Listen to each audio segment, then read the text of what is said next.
Hello, everyone, and welcome to another episode of the Powerful Man Show. I'm your host, Tim Matthews, with my co-host, Doug, the Powerful Man Holt. Doesn't have the same ring to it, or maybe it's just because it's just not my thing. But appreciate it, buddy. Appreciate you introing this podcast for us. So, here's something that one of the members of the team brought to our attention, as you are aware.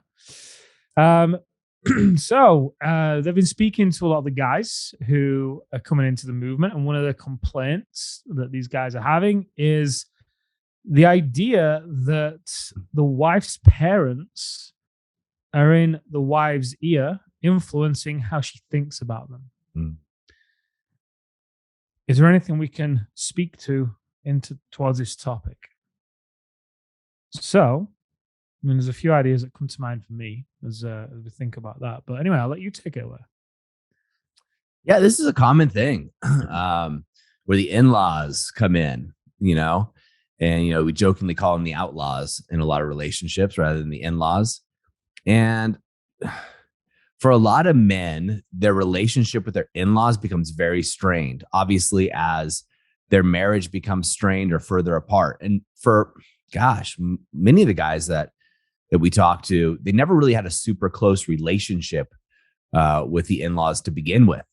So when the marriage starts to fall apart, the wife is searching for someone. She's running to somebody for answers. She no longer trusts and respects her husband. The husband has not become the lighthouse. So she goes to the safe harbor. We've talked about this a lot. The safe harbor that she knows, and that's her parents. And she turns to her parents who are there for her, and then her parents come to protect their daughter. And this changes the power dynamic within the relationship because the husband is no longer, maybe he's never been, the alpha in the marriage. The parents become the alpha in the marriage. And obviously, they are usually more connected to their daughter, and therefore they have a certain sense of responsibility they feel to protect their daughter and to side with their daughter.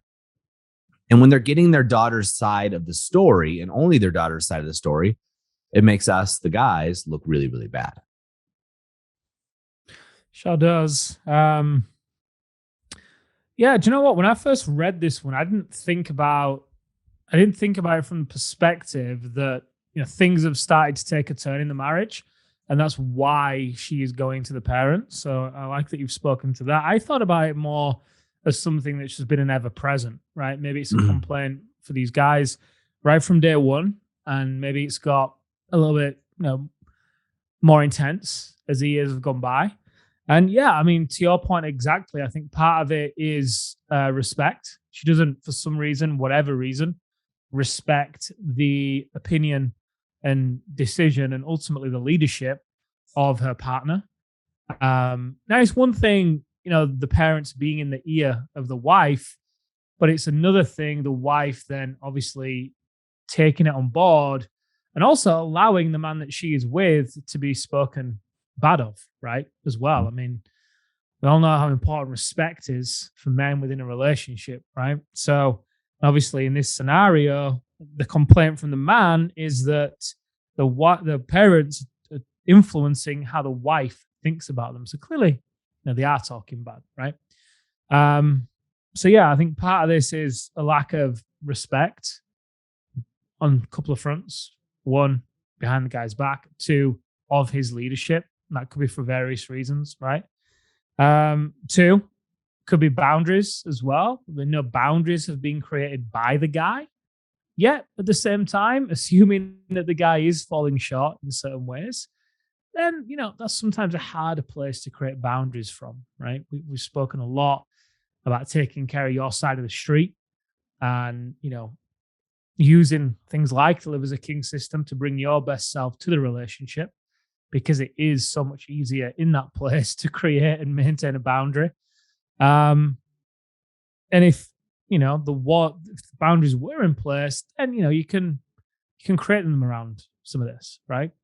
And you don't have to tolerate it. And then also connection, to your point, right? If she's feeling disconnected, or if the wife is feeling disconnected from the husband, then yeah, they want to retreat to the safe place, right? I think you raise a great point as well, about the alpha. The parents are becoming the alpha. And also, like you said, they only hear one side of the story. That just validates all of the thing, or it can validate all of the complaints that the wife has and the story that she's telling herself of, why things are the way they are, which, furthermore doesn't help the situation, just makes it worse, as you know. Yeah. So what happens here? So what can you do, right? We know the situation, what it is. So what do you get to do in this situation, guys? The first thing you get to do is have a conversation with your wife and say, look, this is our marriage. And if we're going to figure it out, we're going to figure it out together. And don't do it from a place of blame, but a place of inclusion, right? So we often talk about there's three entities in a marriage, right? There's you, there's her, and there's the third entity, which is your relationship, right? Between you guys. And what you want to get your wife to agree upon is that nobody else gets to enter that third entity. Now, could be, another woman, could be another man, could be the parents in this case, right? And then you get to set firm boundaries. Now, we've had men that have had to sit down the in-laws and have a conversation with them about it. Sometimes it goes well, sometimes it doesn't. But the best person to do it is with your wife. And now you want to figure out also, why is it your wife is running to her parents?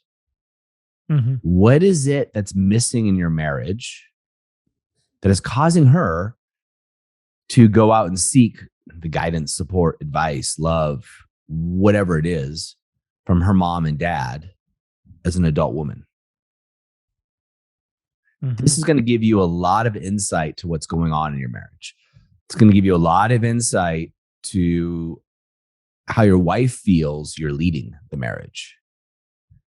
We talk about deer versus wolf a lot. If you haven't looked at those podcasts, deer is an acronym for defend, explain, excuse, react. Wolf is an acronym for wise, open, loving, and fierce. And in this situation that I see often, not always, but I'm going to say most of the time, the man is the deer and the mother-in-law or the father-in-law is the wolf. Mm-hmm. And so your wife is running towards the wolf for safety. And the man in this case is usually deactivated. Mm-hmm. He's deactivated in the sense that he's been a nice guy. He's been a good guy. And he's had his troubles, right? Maybe he's yelled, he's screamed, he's done other things in the marriage that his wife feels are inappropriate, but mostly is in deer mode. And so when your wife's scared, does she go to the deer for help or does she go for the wolf for help? Mm-hmm. That's an obvious answer, right? You go to the wolf, someone who's wise, or has the wisdom, who's open, right? Who's open to her ideas, open to her love, who's loving, and is also fierce to protect her. And that's a key thing for guys to realize is if you're in that deactivated state, I mean, it's exactly why we have the activation method for relationships, right? It's the key spin on the activation method is to reactivate guys into that feeling of a wolf from a deer. Yeah. And I mean, kind of a side topic, but also something that I think could play into this. Now, you mentioned about why is your wife going back to her parents, the safe place? Something we've spoken about on previous podcasts. We've at least mentioned is that sometimes the dynamic that can be at play within a marriage as well, right? If your wife is used to always seeing your father be the one that takes the bins out every week, or your father being the one that always sorts her car out, or whatever, she's typically going to come into the relationship with you and kind of expect you to do the same. And maybe that isn't something you want to do, or maybe you've not got clear on some of the responsibilities in the relationship. And sometimes you do it, sometimes you don't. But it might be one of those unwritten things, right? And anytime you don't do it, maybe she compares, maybe she loses a bit of trust or respect, right?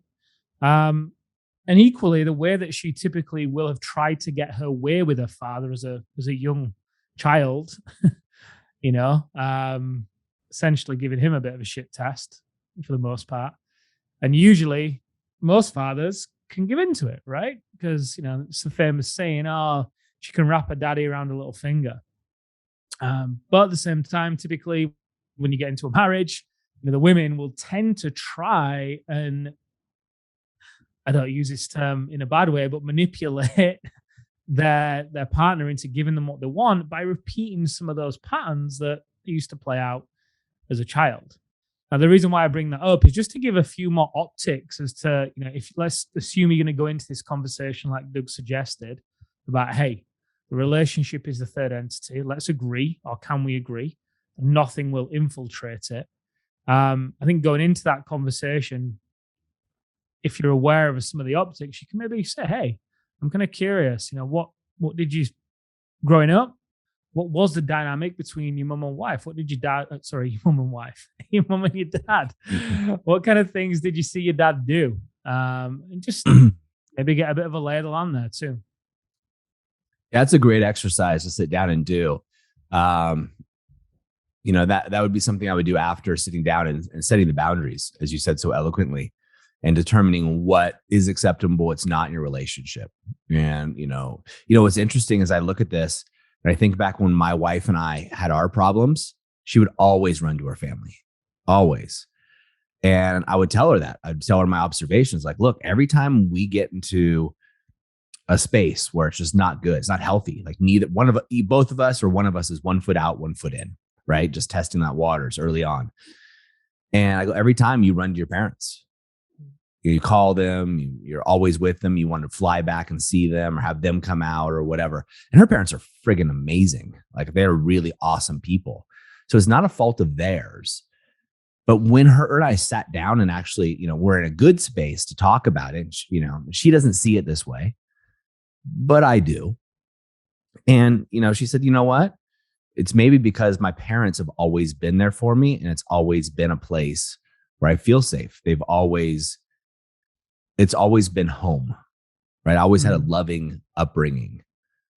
So I think it's a natural reaction we get to realize as guys, as when our woman's scared or she's concerned, right? It's fear. That's why she's reacting in a lot of ways, that she'll circle around to a place that she feels safe, in a place that she feels secure. And me as the man, I realize, okay, I'm not providing that, right? Which makes me, of course, feel like I'm not good enough, and all these things come out. Then my triggers, and this is way before the powerful man, guys, they would come out, and they would come out in ugly ways, right? I would get jealous. I would, her parents, right? How weird is that? But I would, be upset about it. And, they often say that a man can't become the man in their wife's eyes until the wife's father dies, right? That's been said so many times. I don't know if it's Freudian or where it comes from. But the reality is you can take that paradigm, that theme, back by becoming activated. I did. And we have hundreds of guys that have. And your father-in-law doesn't have to die, right? He can be your ally in this. And so can the mother-in-law, by the way.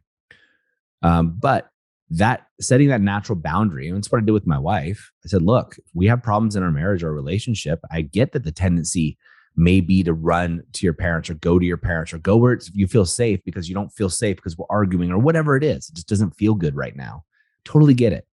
However, if you do that, do not discuss our marriage. If you do that, do not discuss me.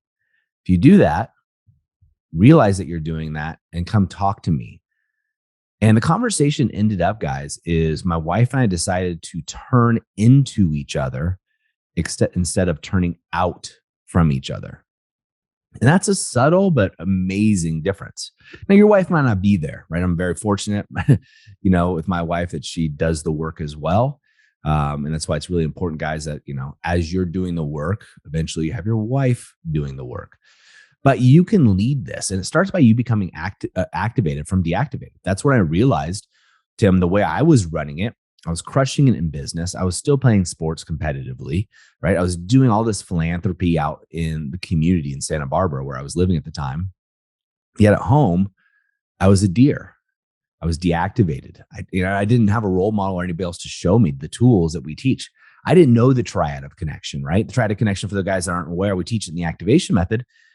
The triad of connection is three things. Think of a triangle. On one side, you have the clean slate method. That brings you back to neutral, right? The bad times, it kind of erases the past. It's like taking all the crap that you guys complain about in therapy and taking one of those big magic erasers that you get and just erasing the past. And then we have the that's a clean slate. Then you have the hidden motives technique on the other side of the triangle. And that hidden motives technique allows you to not only communicate effectively, but to allow your wife to be seen and heard and bring the positive emotions back into the marriage. And then we top it off with the live like a king system. And that allows you to keep it going. And when you add those three and you're on your way to becoming activated, you then become your wife's safe harbor. So when she's in trouble, she no longer runs to your in-laws, her parents. She runs to you. And even if that trouble is you, she still runs to you because she sees you as the wolf, the activated wolf that she can turn into. I love that. So, gentlemen, as we always say, if you find yourself in this situation, right, grab an insight. Don't just go from one podcast to another. There's something in here that resonates with you, then you are meant to be listening to this. You are meant to be here. And what I want you to do is take massive action, right? Because you deserve to have a life, a marriage that you've always dreamed of. You deserve to have that look of admiration, respect, and gleam of love back in your wife's love and your wife's eyes. You deserve that and more. So guys, take massive action today. We'll see you next time on The Powerful Man Show.